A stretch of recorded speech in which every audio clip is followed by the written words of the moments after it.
આપણે લોકોએ ચાઇના જે જવાનું છે, કાલે વિડીયો મૂક્યો હતો, તો એના માટેની થોડીક અપડેટ આપવાની છે. એટલે બધાય એની અપડેટની ધ્યાનથી નોંધ લેજો. અમે અત્યારે તમને બધાને લઈ જવા માટે થઈ અને ક્યારના હોમવર્ક કરી છીએ. અને આ કોઈ ટૂર પેકેજ નથી, ફરીથી એકવાર કહું, આ છે ને હેલ્પિંગ છે, કે હેલ્પ ટૂર ગણો તો હેલ્પ ટૂર.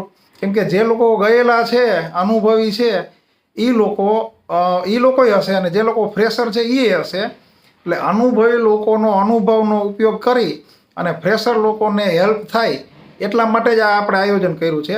અને આમાં કોઈ ટૂર પેકેજ કે લઈ જવાવાળા એવા નથી, કોઈ જવાબદારીથી કે ભાઈ અમે તમને પૈસા ભર્યા છે ને તમે અમને લઈ જાઓ, એવું કાંઈ નથી. બધાએ પોતપોતાની જવાબદારીથી અને પોતપોતાના ખર્ચાથી જ આવવાનું છે. પણ અજાણ્યા મલકમાં કેવી રીતે જવું, શું કરવું, ક્યાં રોકાવું, કેમ ટિકિટ લેવી, કેમ વિઝા કઢાવવા, આનું માર્ગદર્શન આપણે પૂરું પાડશું. અને અમે આ સાથે જ હશું એમ. એટલે સાથે હશું, પણ જવાબદારી બધાએ પોતપોતાની જ લેવાની છે. અને બીજું એ છે કે ચાલવાનું ઘણું થશે, રોજના 10-15 કિલોમીટર, 20 કિલોમીટર. એટલે જે એજ જેની વધારે હોય, ઉંમરલાયક વ્યક્તિ હોય, એ લોકોએ એ પ્રમાણે ધ્યાન રાખવું.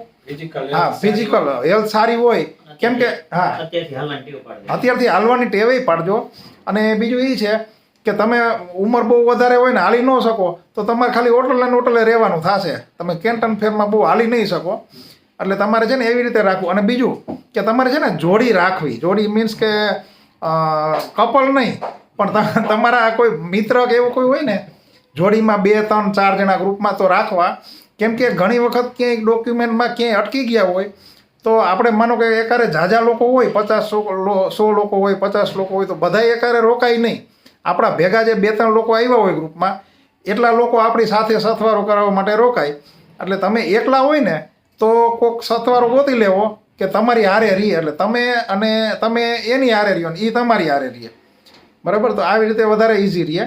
કેમ કે આપણે ઝાઝા લોકો જ્યારે જતા હોય ત્યારે કોઈ એકાદા લોકોનો કાંઈ રિજેક્શન આવે, અથવા તો એરપોર્ટ ઉપરથી પાછું જવું પડે કે એવું કાંઈ થાય, તો આખું ગ્રુપ છે એ વેઇટ ન કરી શકે. આપણે એકલાને જ પાછું આવવું પડે, બરાબર? પણ આવું ન થાય એના માટેનું આપણે બનતું હોય એટલું પૂરેપૂરું માર્ગદર્શન આપશું. હવે અત્યારે જે અમે માર્ગદર્શન આપી છીએ, એમાં જે તમારી બધાની જે કમેન્ટ હતી, એના આધારે અમે એના બધાના જવાબ તૈયાર કર્યા છે. પહેલો પ્રશ્ન તો એ હતો કે ખર્ચ કેટલો થાય. તો ખર્ચ માટે છે ને અમે હિસાબ કરતા હતા, અલગ અલગ એજન્ટને પૂછ્યું. તો એક તો ખર્ચ છે વિઝાનો, બરાબર? તો વિઝા છે એ 12-15 હજાર રૂપિયા જેવા ગણવાના. એની લીગલી પહોંચ છે એ 7-8 હજારની હોય ને પછી એજન્ટના કમિશન હોય ને એવા બધા ગણે. પછી એમાંય પાછા પ્રીમિયમ વિઝા અને બીજા કેવા હોય, એક્સપ્રેસ વિઝા. હા, ફોર્મલ વિઝા, એક્સપ્રેસ વિઝા. એમાં સિંગલ એન્ટ્રી હોય, ડબલ એન્ટ્રી, મલ્ટિપલ એન્ટ્રી હોય. હા, પહેલી વખત તો સિંગલ વિઝા જ આવે. જે રિપીટમાં જતા હોય એને મલ્ટિપલ એન્ટ્રી થઈ શકે. પણ આપણે અંદાજે 12-15 હજાર ગણી વિઝાનો ખર્ચ. અને વિઝાનો ખર્ચ છે ને એ કદાચ વિઝા જો રિજેક્ટ થાય ને તો નોન રિફંડેબલ ગણવાના. કેમ કે વિઝા માટે જે પૈસા તમે વાપરા એ પાછા નહીં આવે, બરાબર? એટલે આપણી બધી પૂરેપૂરી તૈયારી હોવી જોઈએ. અને એ વિઝા માટે આપણે શું શું કરવું જોઈએ, તો એક તો છે ને, જો હું તમને આમાં લખ્યું હતું એ પ્રમાણે કહું કે વિઝા માટે એક તો બેંકનું સ્ટેટમેન્ટ માગે છે 6 મહિનાનું, બરાબર? આપણા બેંકમાં પૂરતી બેલેન્સ હોય તો આપણે એક પ્લસ પોઈન્ટ ગણાય. આપણી બેલેન્સ મિનિમમ ન રહેતી હોય તો એક રિજેક્ટ કરવાનું કારણ થાય. એટલે જે લોકોને આવવું છે તો એ લોકો અત્યારથી જ બેલેન્સ મેન્ટેન કરવા માંડે બેંકમાં. એટલે સારી એવી રાખે બેલેન્સ, એટલે ટૂંકમાં રિજેક્ટ ન થાય. પછીનું છે ઇન્વિટેશન જોશે. આપણે જ્યાં જવાનું છે કેન્ટન ફેર, ત્યાંથી ઇન્વિટેશન ઓનલાઈન આપણે રજીસ્ટર કરી અને એની પ્રિન્ટ કાઢવાની હોય છે. એટલે એ ઇન્વિટેશનના આધારે આપણે વિઝા મળે. હવે એ કેમ ઇન્વિટેશન કાઢવાનું છે એની કોઈ ચિંતા કરવાની જરૂર નથી. ફેબ્રુઆરીમાં એ ખુલશે. હા, એની અત્યારે જો લિંક ઓપન રાખી છે પણ એ અત્યારે ક્લોઝ છે. ફેબ્રુઆરીમાં ઓપન થશે. અને એ ઓપન થયા પછી આપણે સ્ટેપ બાય સ્ટેપ કઈ રીતે રજીસ્ટ્રેશન કરવું ને એ તમને એની લિંક આપી દેશું. અને આવું કામ છે ને એજન્ટે કરી દેતા હોય છે નોમિનલ રકમમાં. એટલે એ કોઈ ટેન્શનની વાત નથી. પણ સાથે સાથે કોઈ ફેક્ટરી હોય ને, આપણે જે ધંધાને લાયક ફેક્ટરી કે બિઝનેસ હોય એનો કોન્ટેક અત્યારથી જ કરી લેવો. કેમ કે આ કોન્ટેક છે ને, માનો કે તમારે સબમર્સિબલ પંપનો બિઝનેસ હોય તો એવી કોઈ કંપની ત્યાંથી ગોતી લેવાની, ત્યાંથી એક વધારાનું ઇન્વિટેશન મંગાવી લેવું. અને એ ઇન્વિટેશન મગાવવાની સાથે સાથે જે વ્યક્તિ ઇન્વિટેશન મોકલશે એનું ચાઇનીઝ લોકલ આઈડી પ્રૂફ એ જોશે. એટલે એમાં શું શું ડોક્યુમેન્ટ જોશે એનું તમને અપડેટ લિસ્ટ મળી જશે જે તે વખતે.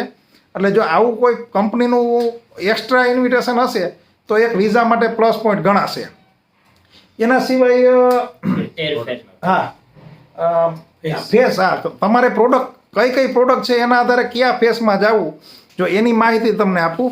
ટોટલ છે ને જો અત્યારે છે ને આમાં લિંક ઓપન જ રાખી, તમે કેન્ટન ફેર ખોલશો ને એટલે એમાં તારીખ એક બતાવશે કે 3 ફેસ છે, એક 15 થી 19 બરાબર, બીજો છે 23 થી 27, ત્રીજો કયો છે મે 1 થી 5 મે. એટલે 5 દિવસના 3 ફેસ છે કેટેગરી વાઇઝ. પહેલો ફેસ પૂરો થાય ને પછી 3 દિનનો ગેપ, એટલે માનો કે 15 થી 19 5 દિવસનો ફેસ પૂરો થાય પછી 20, 21 ને 22 આ 3 દિવસનો ગેપ હોય છે. અને એ ગેપની અંદર એ લોકો શું કરે કે બધાય જૂનું જેટલું બધા સ્ટોલ છે એ કાઢી અને એ જ જગ્યાએ નવો ફેર બનાવે, એ ફેસ 2 બનાવે. ફેસ 2 છે આપણે 23 થી 27, એ 5 દિવસ પછી વળી પાછા 3 દિવસનો ગેપ, 28, 29, 30નો ગેપ, અને પાછું 1 મે થી 5 મે પાછો ત્રીજો ફેસ આવે. અને એ 3 ફેસની પ્રોડક્ટની હું વાત કરું તો તમને જો હું બતાવું તમને. જો પહેલો ફેસ છે ને એમાં ઇલેક્ટ્રોનિક ને એપ્લાયન્સ છે. એમાં જો house hold electric appliance, consumer electronics અને ઇન્ફોર્મેશન પ્રોડક્ટ. પછી મેન્યુફેક્ચરિંગ, એટલે મેન્યુફેક્ચરિંગને લગતા બધા કારખાનાની બધી જાતની મશીનરી છે ને એ લગભગ આમાં આવી જતી હોય છે. જો એમાં કઈ છે industrial automation, intelligent manufacturing processing machinery equipment, power machinery, electric, ટૂંકમાં કોઈ પણ જાતની મશીનરી હોય ને પ્રોડક્શનને લગતી, થોડુંક ઉપર કરો. હા, પ્રોડક્શનને લગતી કોઈ પણ મશીનરી હોય કે ઓટોમેશન હોય બરાબર, કેમિકલ મશીનરી હોય કે બીજી કોઈ પણ મશીનરી, તો મશીનરી છે ને એ બધી આમાં આવી જાય છે. હા, પછી વેહિકલ 2 વ્હીલ છે એમને રાખો. જો વેહિકલ 2 વ્હીલ છે, ઇલેક્ટ્રિક વેહિકલ છે, સ્માર્ટ વેહિકલ છે, આ બધા વેહિકલ એમાં આવી જાય. પછી લાઇટિંગ અને ઇલેક્ટ્રિક, એટલે LED લાઇટ, સ્ક્રીન, ઇક્વિપમેન્ટ આ બધું એમાં આવી જાય. પછી હાર્ડવેર અને ટૂલ્સ એ એમાં આવી જાય. એટલે ટૂંકમાં છે ને આ પહેલો ફેસ એવો છે કે લગભગ 90% જરૂરિયાત છે ને બધી ઇન્ડસ્ટ્રીને લગતી એ બધી પહેલા ફેસમાં આવી જાય છે. પછીનો બીજો ફેસ તમને કહું, બીજા ફેસમાં શું છે, હા એક છે ને હાઉસવેર છે, એટલે સિરામિક ને કિચનવેર, ટેબલવેર ને આ બધા હાઉસ હોલ્ડની આઈટમ છે. પછી ગિફ્ટ ને ડેકોરેશનની વસ્તુ, એટલે ઇન્ટિરિયર ડેકોરેશન હોય, ગ્લાસવેર, આર્ટવેર, હોમ ડેકોરેશન. પછી gardening product, festival product, gift, premium clock, watch, ઘડિયાળ, ઇન્સ્ટ્રુમેન્ટ, આર્ટ, સિરામિક, વેવિંગ, ટૂંકમાં આ બધી વસ્તુ છે જે રહેવાને લાયક હોય એ આવી જાય. પછી બિલ્ડિંગ ફર્નિચર, બિલ્ડિંગનું decoration, sanitary ware, bathroom ware, furniture, stone ને આયરનના ડેકોરેશન, આઉટડોર સ્પા ઇક્વિપમેન્ટ, આવું બધું ફેસ 2માં આવે. એટલે એમ માનો ને કે 20% જેવી વસ્તુ છે ને એ ફેસ 2માં છે. અને ફેસ 3માં છે ને એ બધી ફેશનને લગતી અને કપડાને ટેક્સટાઇલની એવી ફેસ 3માં આવે છે. એમાં છે ને એક ટોયઝ, પછી બાળકોના અને નાના બેબીના મેટર્નિટી પ્રોડક્ટ હોય એ બધા કિડ્સ વેર આવે, એના કપડાં હોય. પછી ફેશન હોય, મેન્સ ને વુમન્સના ક્લોથ હોય, અંડરવેર, સ્પોર્ટ ને કેઝ્યુઅલ વેર, ટૂંકમાં બૂટ ને ચંપલ ને પહેરવાની જેટલી વસ્તુ હોય, ફેશનની જેટલી વસ્તુ હોય એ બધું એમાં આવે. પછી ટેક્સટાઇલની બધી વસ્તુ એમાં આવે, કાર્પેટ હોય કે બીજી કોઈ ટેક્સટાઇલની વસ્તુ હોય એમાં આવે. પ્લસ સ્ટેશનરી એમાં છે ફેસ 3માં. અને ઓફિસને લગતી જે કંઈ સ્ટેશનરી છે એ બધું એમાં આવી જાય. પછી હેલ્થ, મેડિકલ બરાબર, અને medicine, health product, medical devices, food, મેડિકલનું food, sport, travels, recreation product અને personal care, toiletries, pet product અને ફૂડ ને આ બધું છે ને એ ફેસ 3માં આવે બરાબર. એટલે આની ઉપરથી તમે વેબસાઇટમાં તો મળશે જ, પણ આ વસ્તુ હું તમને વધારાની ડિટેલમાં મેં કીધી. મોટાભાગની મશીનરી ઇન્ડસ્ટ્રી આ બધું ફેઝ 1માં આવી જાય. અને બિલ્ડિંગ ને એને રિલેટેડ છે એ ફેઝ 2માં આવી જાય. અને બધી જાતના કપડાં કે બીજે કાંઈ પહેરવાનું છે, ફેશન છે, રમકડા છે, સ્ટેશનરી છે અને મેડિકલ છે એ ફેઝ 3માં આવે. એટલે જેને જે પ્રોડક્ટ લાગુ પડતી હોય એમાં શેડ્યુલ થઈ શકે. જનરલી આપણે શેડ્યુલ એવું ગોઠવવું છે કે 14 તારીખની આસપાસ પહોંચી જાય, 14 એપ્રિલે, કેમ કે 15 તારીખથી શરૂ થાય છે એટલે 14 એપ્રિલથી પહોંચી જાય આસપાસ. અને હા, એટલે અહીંથી આપણે 12-13ની આસપાસ નીકળવું પડે. એ આપણે પછીથી નક્કી કરવાનું જ છે. એટલે 14 તારીખે કે 13 તારીખે પહોંચી જાય પછી રિલેક્સ થઈને બીજે દિવસે કેન્ટન ફેર કરી શકાય. અને ત્યાર પછી ફેક્ટરી વિઝિટ મેં હમણાં વાત કરી હતી એમ તમે ફેક્ટરી સાથે વાત કરી લેવાની કે 2 ફેર વચ્ચેનો જે ગેપ રહે ને 2 ફેઝ વચ્ચેનો, તો એમાં ફેક્ટરી વિઝિટે થઈ શકે. અને જે ફેઝ આપણે લાગુ ન પડતો હોય એ દિવસ દરમિયાન જો રોકાવવું હોય તો આપણે ફેક્ટરી વિઝિટ કરી શકાય. એટલા દિવસમાં આપણે 2, 4, 5 જેટલી ફેક્ટરીની વિઝિટ કરી એટલું જોવા જાણવા મળે. અને બીજું એ છે કે આ ટૂરમાં જવાનો હેતુ શું છે?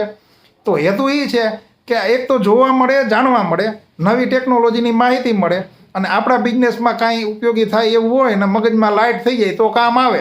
નકર જોઈ જાણીને બધું પાછું આવવાનું થાય. પછી 5-6 દિવસના 7 દિવસના શેડ્યુલે ગોઠવી શકાય.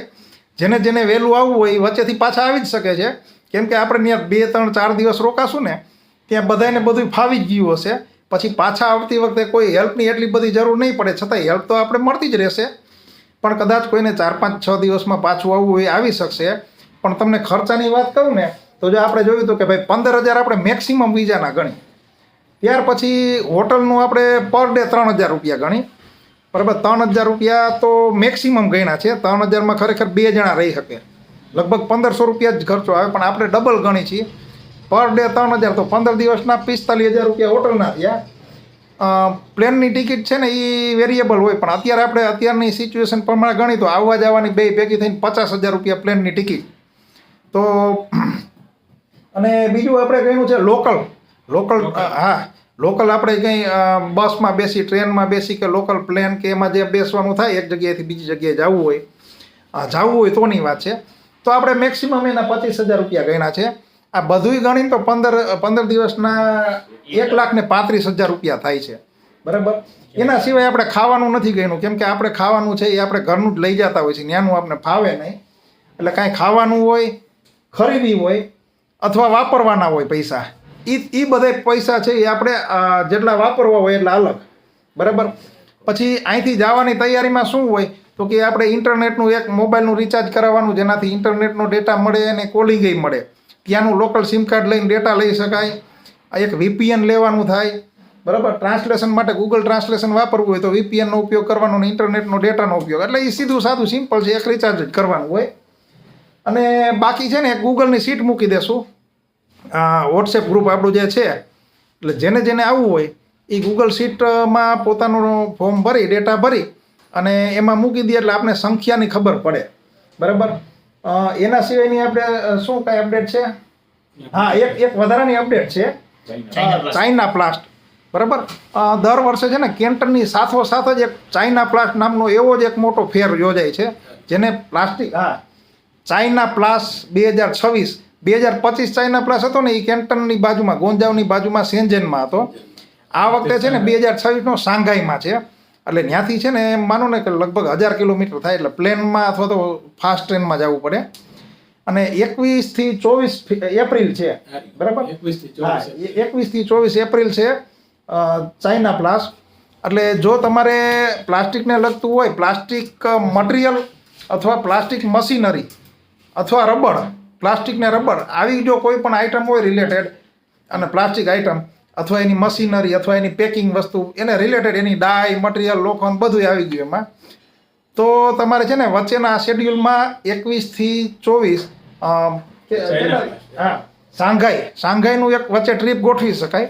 ત્યાંથી ગોંજાવથી સીધી ફ્લાઇટ લઈ લેવાની અથવા બુલેટ ટ્રેનમાં લ્યો તો ઓવર ધ નાઇટ તમે પહોંચી જાઓ અને ચાઇના પ્લાસ્ટની એ વિઝિટ થઈ જાય.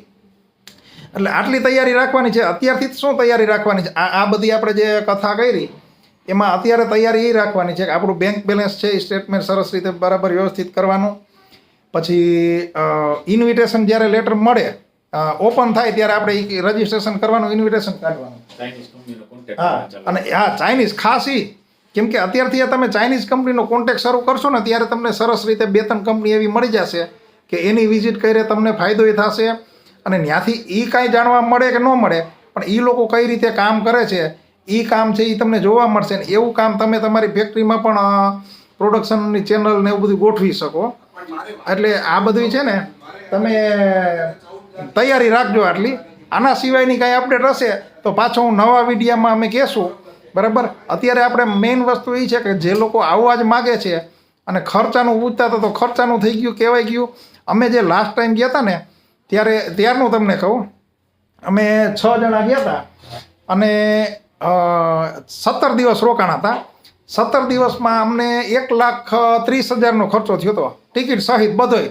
ઘરેથી ગયા રાજકોટથી, પાછા રાજકોટ આવ્યા ત્યાં સુધીમાં પર હેડ 1,30,000 થયા હતા 17 દિવસના. બરાબર. આ વખતના આપણે મેક્સિમમ ગણ્યા તો એ આપણે એટલા થાય છે 1,35,000. પછી પ્લેનની ટિકિટ કેટલી છે એના આધારે થોડોક વેરિએશન હોઈ શકે. આ વર્ષે ફ્લાઇટની પ્રાઇસ બહુ હાઈ છે એટલે થોડા વધારે ખર્ચો લાગશે. હા, અને બીજું કાંઈ એમાં એવું છે નહીં, અને કોઈ એવી ચિંતા કરવા જેવી નથી કે ત્યાં ઇંગ્લિશ આવડતું હોય કે ન આવડતું હોય. એ લોકોને આવડતું નથી, એનું ટેન્શન કાંઈ લેવાનું નથી કે આપણને ઇંગ્લિશ નથી આવડતું એટલે ચાઇનામાં ન જવાય.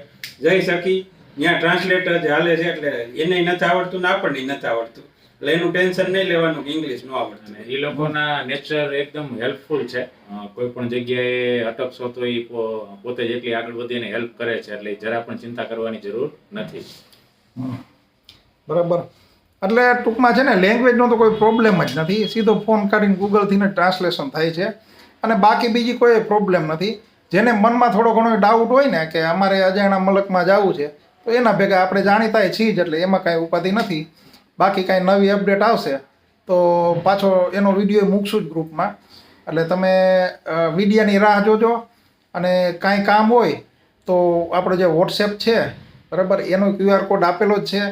એ ગ્રુપમાં બધી માહિતી મૂકતા જાય છે જે લોકોને આવવું છે ને એ લોકોની, એટલે એમાંય તમે અપડેટ જોઈ લેજો. હા, ફરીથી એકવાર આ એ કહી દે કે ગૂગલ શીટ મૂકી છે, જેને કન્ફર્મ જ છે કે આવું જ છે એ ગૂગલ શીટમાં પોતાનું ફોર્મ ભરી દે.